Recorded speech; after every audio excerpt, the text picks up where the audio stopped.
أعوذ بالله من الشيطان الرجيم. بسم الله الرحمن الرحيم. الحمد لله رب العالمين. الصلاة والسلام على محمد وعلى آله وسلم. انشاءاللہ آج ہم سورہ بنی اسرائیل کے 7ویں رکوع کا مطالعہ کریں گے۔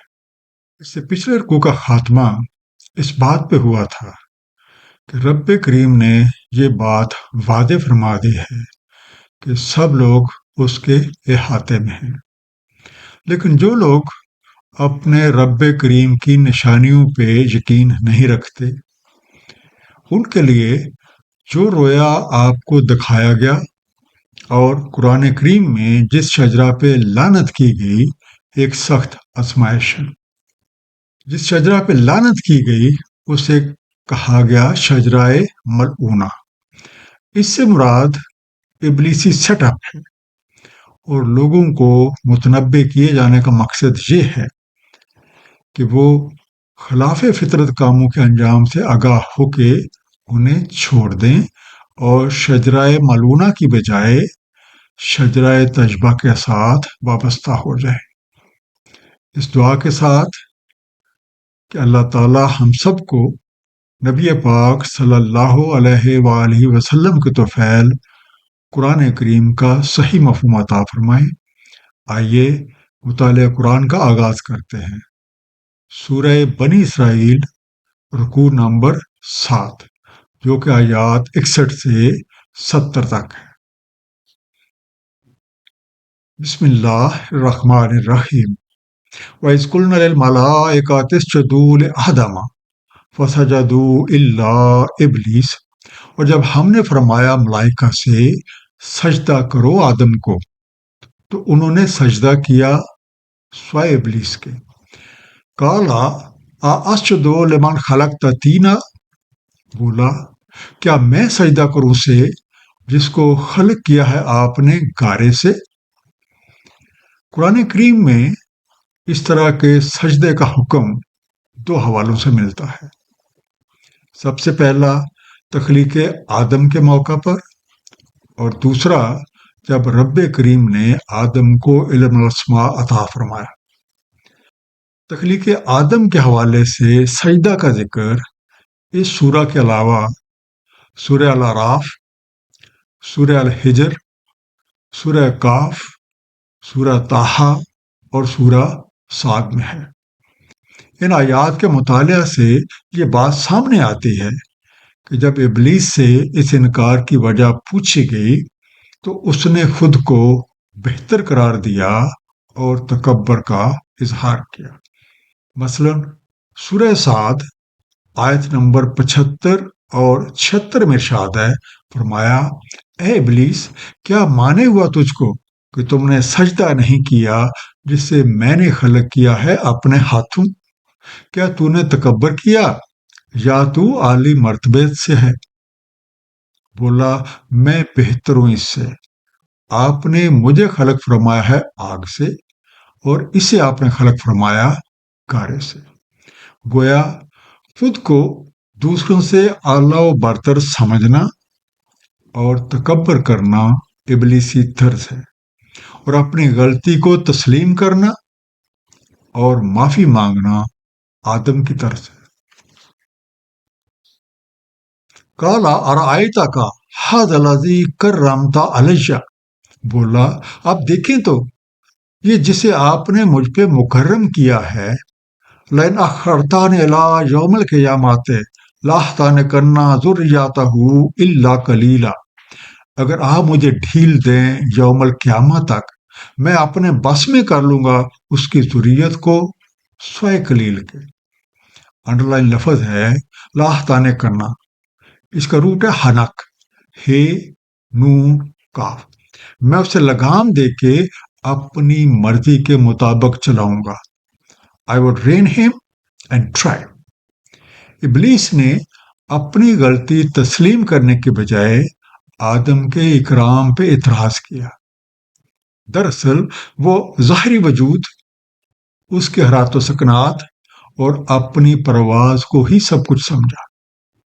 اس نے رب کریم سے یہ درخواست کی کہ اگر اسے یوم القیامہ تک مہلت دی جائے تو وہ آدم کی ذریت کو سوائے چاند دیکھ کے اپنے قابو میں کر لے گا، اور اس کے چنگل سے صرف وہی لوگ محفوظ رہ سکیں گے جو اللہ تعالی کے خالص بندے ہیں۔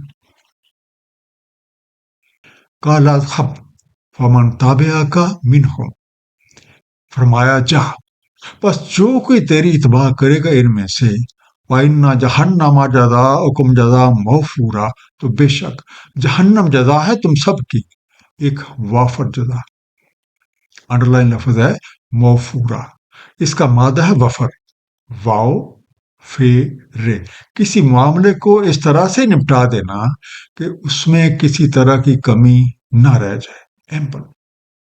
ابلیس کی درخواست پہ رب کریم نے اسے یوم المعلوم تک مہلت عطا فرما دی اور یہ اعلان کر دیا کہ جو کوئی بھی ابلیس کی پیروی کرے گا وہ ابلیس سمیت جہنم میں ڈال دیا جائے گا تاکہ وہ اپنے کرتوتوں کی بھرپور سزا پائیں۔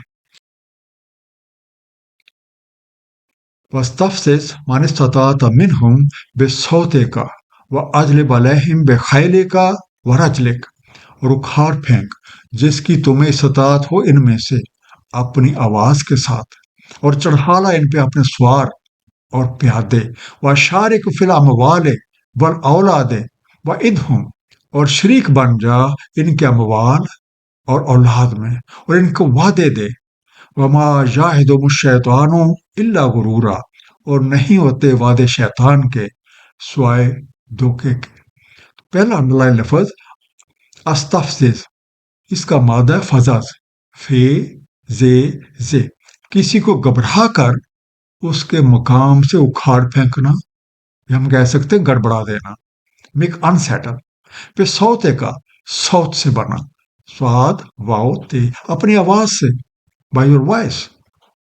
اجلب، جلب سے بنا، جیم لام پہ، چڑھ دوڑ، اسالٹ۔ اس آیت میں رب کریم نے ابلیس کو جن معاملات میں آزادی دی ان کا ذکر ہے۔ سب سے پہلے اپنی دعوت کے ساتھ لوگوں کو پھسلانا، نمبر 2 اثر و رسوخ کے لالچ کے ہتھ کنڈے، مال و دولت اور اولاد کے حوث، اور جھوٹے وعدے۔ اس آیت سے یہ بھی واضح ہو جاتا ہے کہ شیطان کسی پہ زور زبردستی نہیں کر سکتا، بلکہ اپنی چکڑی چپڑی باتوں، طرح طرح کے لالچ، خوشنما وعدے اور فریب کے ساتھ اپنا کام چلاتا ہے۔ اور اس آیت کے مطابق شیطان کے وعدوں کی حقیقت سوائے دغا بازی اور دھوکے کے کچھ بھی نہیں۔ سورہ ابراہیم آیت نمبر 22 اسی حقیقت پہ روشنی ڈالتی ہے اور کہتا ہے شیطان جب چکا دیا جاتا ہے معاملہ، بے شک اللہ تعالیٰ نے تم سے ایک وعدہ کیا، ایک حقیقی وعدہ، اور وعدہ دیا میں نے تمہیں تو میں نے خلاف کیا اس کے، اور نہیں تھا میرا کوئی زور تم پہ بجز اس کے کہ میں نے تمہیں دعوت دی تو تم نے میری دعوت قبول کی۔ بس مجھے مت ملامت کرو، ملامت کرو اپنے آپ کو، نہ میں فریاد رسوں تمہارا اور نہ تم فریاد رسو میرے۔ میں کفر کرتا ہوں اس سے جو تم نے مجھے شریک بنائے رکھا اس سے پہلے، بے شک ظالموں کے لیے ایک المناک عذاب ہے۔ ان عبادی لیس لک علیہم سلطان، بے شک میرے بندے نہیں ہے تمہاری ان پہ کوئی سلطان ہے، وَكَفَىٰ بِرَبِّكَ وَكِيلًا، اور کافی ہے تیرا رب کارسازی کو۔ رَبُّكُمُ الَّذِي يُزْجِي لَكُمُ الْفُلْكَ بِالْبَحْرِ لِتَبْتَغُوا مِنْ فَضْلِهِ، تمہارا رب وہ ہے جو چلاتا ہے تمہارے لیے کشتیاں بحر میں تاکہ تم تلاش کرو اس کا فضل۔ إِنَّهُ كَانَ بِكُمْ رَحِيمًا، بے شک وہ تم پہ رحیم ہے۔ رب کریم نے اس موقع پہ یہ بات بھی واضح فرما دی کہ شیطان کا وار اس کے مخلص بندوں پہ نہیں چل سکتا۔ سورہ ہجر آیت نمبر 40 اور سورہ 7 آیت نمبر 83 میں ابلیس نے خود اس بات کا اعتراف کیا کہ اس کا زور رب کریم کے خالص بندوں پہ نہیں چل سکتا۔ اور وہاں پہ جو الفاظ استعمال کیے گئے وہ ہے الا عبادک منہم المخلصین، سوائے ان میں سے آپ کے مخلص بندے۔ حقیقت حال بھی یہی ہے کہ اس کائنات کا نظام رب کریم اپنی رحمت کے ساتھ چلا رہے ہیں۔ انہوں نے بنی اسرائیل کو بے شمار صلاحیتیں دے رکھی ہیں تاکہ وہ ان کو بروئے کار لا کے اپنا مقصد زندگی حاصل کریں اور اپنی محنت اور لگن کے ساتھ اس کا فضل تلاش کریں۔ وَإِذَا مَسَّكُمُ الضُّرُّ فِي الْبَحْرِ، اور جب چھو جاتا ہے تمہیں کو ضرر باہر میں، ظَلَّ مَن تَدْعُونَ إِلَّا إِيَّاهُ، گم ہو جاتے ہیں جن کو تم پکارا کرتے ہو سوائے اس کے، فَلَمَّا نَجَّاكُمْ إِلَى الْبَرِّ أَحْرَصْتُمْ، تو جب وہ تمہیں نجات دیتا ہے خشکی کی طرف تم آراز کرنے لگتے ہو۔ وَكَانَ الْإِنسَانُ كَفُورًا، اور ہے انسان بڑا ہی ناشکرا۔ زندگی میں ایسے کئی مواقع آتے ہیں جب ہم اپنے کرتوتوں کے باعث مصائب میں گھر جاتے ہیں، اور وہ سب کچھ جنہیں ہم اللہ تعالیٰ کے سوا اپنا حاجت روا، اپنے سہارے اور نہ جانے کیا کیا گردانتے تھے، گم ہو جاتے ہیں۔ اس حالت میں صرف اللہ ہی بچتا ہے، اور جب ہم خلوص نیت کے ساتھ اسے پکارتے ہیں تو اس کی رحمت جوش میں آ جاتی ہے اور پکارنے والے کی مدد کرتی ہے۔ اس مشکل کشائی کا تقاضا تو یہ ہے کہ ہم سب کو چھوڑ کے اپنے سے خالق اور مالک حقیقی کے دامن کے ساتھ وابستہ رہیں، جس نے کسی بھی حالت میں ہمارا ساتھ نہ چھوڑا۔ لیکن ہم میں سے اکثر مصیبت ٹل جانے کے بعد سب کچھ بول بلا کے دوبارہ اپنی ہی من مستیوں میں گم ہو جاتے ہیں۔ سورہ یونس آیت نمبر 12 اسی ناپسندیدہ طرز کی نشاندہی کرتی ہے۔ اور جب پہنچتی ہے انسان کو کوئی تکلیف، ہمیں پکارتا ہے پہلو کے بال لیٹے یا بیٹھے یا کھڑے ہوئے، اور جب ہم ہٹا دیتے ہیں اس سے اس کی تکلیف تو چل دیتا ہے گویا نہ پکارا تھا اس نے ہمیں اپنی تکلیف میں جو پہنچی اسے۔ اسی طرح مزین اسراف کرنے والوں کو جو اعمال کر رہے ہیں، اس طرح کی طرز رب کریم کے نزدیک انتہائی ناپسندیدہ اور اس کی نعمتوں کی ناشکری ہے۔ افامنتم ان یخسف بکم جانب البر، تو کیا اس سے نہ ڈر ہو کہ وہ دنسا دے تمہیں خشکی کی جانب، اور یرسل علیکم حاسبا ثم لا تجد لکم وکیلا، یا بھیج دے تم پہ کوئی پتھراؤ پھر نہ پاؤ اپنے لیے کوئی کارساز۔ حاسبا حسب سے بنا، ہے ساتھ پہ کنکری کو بچھاڑ، یا ہم کہہ سکتے ہیں پتھراؤ، سٹارم آف سٹون۔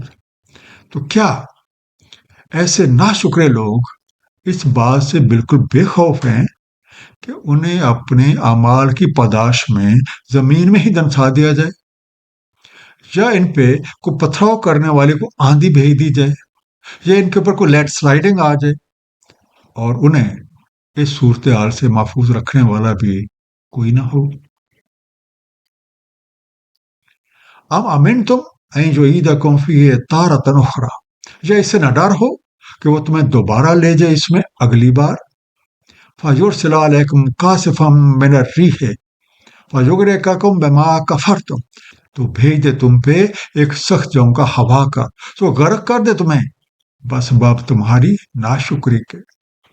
ثُمَّ لَا تَجِدُوا لَكُمْ عَلَيْنَا بِهِ تَبِيًّا، پھر نہ پاؤ تم اپنے لیے ہم پر اس بارے میں کوئی پیچھا کرنے والا۔ پہلا انڈر لائن لفظ ہے تاراتن، طور سے بنا، تے واو رے، ایک مرتبہ، ایک دفعہ، another۔ کاسفن کا صف سے بنا، کاف سات فے، سخت اور تند و تیز جھونکا، جھکڑ، یا کوئی ایسی ہوا کی لہر جو توڑ کر رکھ دے، ہریکین۔ تو کیا ایسے لوگوں کو اس بات کا یہ اندیشہ نہیں کہ کل کو پھر کبھی جب انہیں کسی دریا یا سمندر میں سے گزرنا پڑے تو ناشکری کے باعث انہیں ایک سخت ہوا کا طوفان آ لے اور انہیں غرق کر دے؟ یعنی زندگی میں ایسی مصیبتیں اور آفتیں پھر سے آ پڑے کہ بیڑا غرق کر کے رکھ دیں۔ جبکہ کوئی بھی ایسا نہ ہو جو اس اقدام کی پوچھ گچھ کر سکے۔ یہ مصائب اور تکلیفیں خود بخود واقع نہیں ہوتی، بلکہ ہمارے اپنے ہی برے اعمال کا نتیجہ ہوتے ہیں۔ اور جب حکم عدولی اور سرکشی ایک حد سے بڑھ جاتی ہے تو افراد اور قوموں پر عذاب نازل ہوتا ہے، اور اس کی نوعیت گناہوں کے عین مطابق ہوتی ہے۔ سورہ عنکبوت آیت نمبر 40 میں ارشاد ہے، سو ہر ایک کو ہم نے پکڑا اس کی تقصیروں کی وجہ سے۔ ان میں سے کسی پہ ہم نے بھیجی تند و تیز آندھی، ان میں سے کسی کو آ لیا دھماکے نے، ان میں سے کسی کو ہم نے دنسا دیا زمین میں، اور ان میں سے کچھ کو ہم نے غرق کر دیا۔ اور نہ تھا کہ اللہ تعالیٰ ظلم کرتا ان پہ، لیکن وہ رہے اپنے اوپر خود ظلم کرتے۔ وَلَقَدْ كَرَّمْنَا بَنِي آدَمَ وَحَمَلْنَاهُمْ فِي الْبَرِّ وَالْبَحْرِ، اور تحقیق ہم نے تکریم دی ہے بنی آدم کو، اور ان کو سواریاں دی ہیں بر و بحر میں۔ وَرَزَقْنَاهُم مِّنَ الطَّيِّبَاتِ وَفَضَّلْنَاهُمْ عَلَىٰ كَثِيرٍ مِّمَّنْ خَلَقْنَا تَفْضِيلًا، اور ہم نے رزق دیا انہیں طیبات سے، اور ہم نے انہیں فضیلت دی ہے اپنے کثیر مخلوق پہ فضل سے۔ اللہ تعالیٰ نے بنی آدم دوسری مخلوقات کے مقابلے میں کہیں زیادہ تکریم دے رکھی ہے۔ اسے جس قدر صلاحیتوں سے لیس کیا گیا ہے وہ کسی اور مخلوق کو حاصل ہی نہیں ہے۔ اس کی تکریم کی ایک نشانی اسے بر و بحر میں سواریاں عطا کیے جانا ہے، جبکہ باقی تمام مخلوقات اپنی استعداد کے مطابق محو سفر ہوتی ہے۔ اللہ تعالیٰ نے ہمیں پاکیزہ اور خوشگوار چیزوں سے رزق عطا کر رکھا ہے، اور اپنی بہت سی مخلوقات پہ فضیلت بخشی ہے۔ اس کرم نوازی کا تقاضا یہ ہے کہ ہم اپنے رب کریم کی نعمتوں کا شکر بجا لیں، انہیں اپنی ذات کی نشو و نما کے لیے بھی استعمال کریں، اور دیگر مخلوقات کو بھی فائدہ پہنچائیں۔ اس دنیا میں سب سے بڑی نعمت صراط مستقیم کی ہدایت ہے۔ ایک مختصر خلاصہ اس رکوع کا: دوسروں کے ظاہری وجود اور حرات و سکنات کو سب کچھ سمجھ لینا، اور اپنی علمیت، صلاحیتوں اور جو حشمت کی وجہ سے خود کو اعلیٰ و برتر سمجھنا اور تکبر کرنا ابلیس کی طرز ہے۔ جب ابلیس نے رب کریم کے حکم کے باوجود سجدے سے انکار کیا تو راندہ درگاہ ہوا۔ اس نے بنی آدم کو گمراہ کرنے کے لیے مہلت مانگی جو اسے دی گئی، اور اللہ تعالیٰ نے یہ واضح فرما دیا کہ اللہ کے خالص بندوں پہ اس کا کوئی بس نہیں چل سکتا۔ اللہ تعالیٰ نے ہمیں ہر طرح کی صلاحیتیں عنایت فرمائی ہیں، ہمارے لیے طرح طرح کے وسائل مہیا کیے تاکہ ہم احسان مندی کے جذبے کے ساتھ شکر گزاری کریں اور اس کا فضل تلاش کریں۔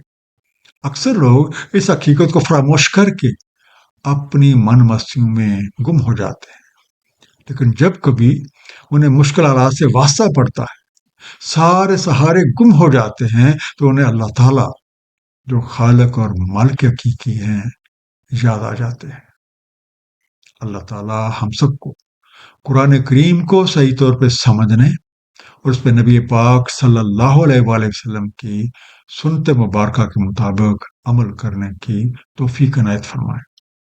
صدق اللہ العلی العظیم، صلی اللہ تعالی علی حبیبہ محمد و آلہ وسلم۔